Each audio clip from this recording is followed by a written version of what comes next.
Hadi 100 lira, 100 lira, 100 lira, 100 lira, 100 lira, 100 lira. Deniyor, getirip döküyor. Ramazan rahmet ayıdır, bereket ayıdır, yardımlaşma ayıdır.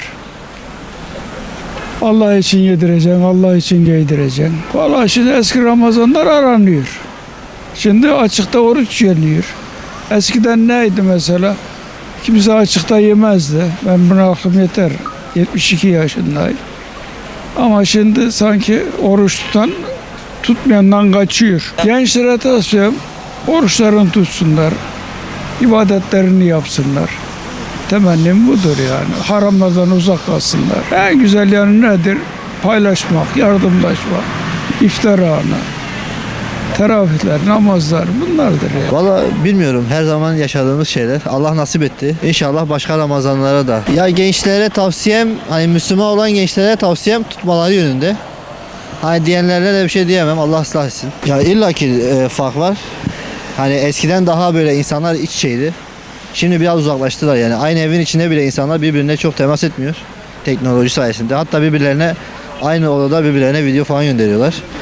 İlla ki etkisi olacaktır da olmuştur da yani ki olacaktır da. Yani hepsini tutmayı nasip etsin inşallah Allah.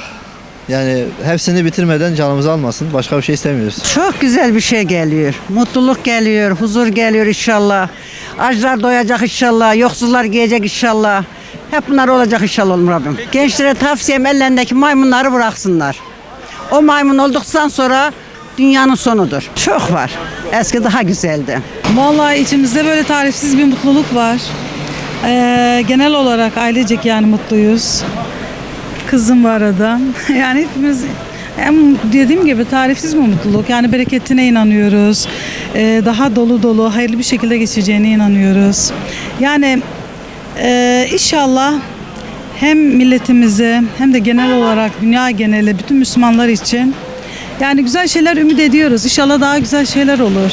Bu Ramazan'da vesile olur inşallah. Yani gençlere tavsiyem Ramazan'da tabii ki İslam'a daha güzel sarılmaları.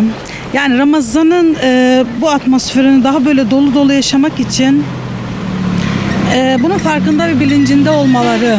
Yani biz aslında ebeveynlere bu sorumluluk düşüyor. Biz de bu şekilde hani onları yönlendirmeye çalışıyoruz. Ya dediğim gibi işte oruç, Ramazan demek oruç demek. Oruçlarını tutmaları, işte sahur güzel bir şekilde hep beraber ailecek yapmak. Yani bu maneviyatı yaşamak ve kendi yaşadıklarını da hani farkında olmayan arkadaşlarına da aslında aktarmak. Ya şöyle biz kendi aile içerisinde aslında ben çok büyük bir fark görmüyorum. Yine biz hani kalabalık bir aile olduğumuz için biz kendi hani şey olarak söylüyorum, aile olarak söylüyorum.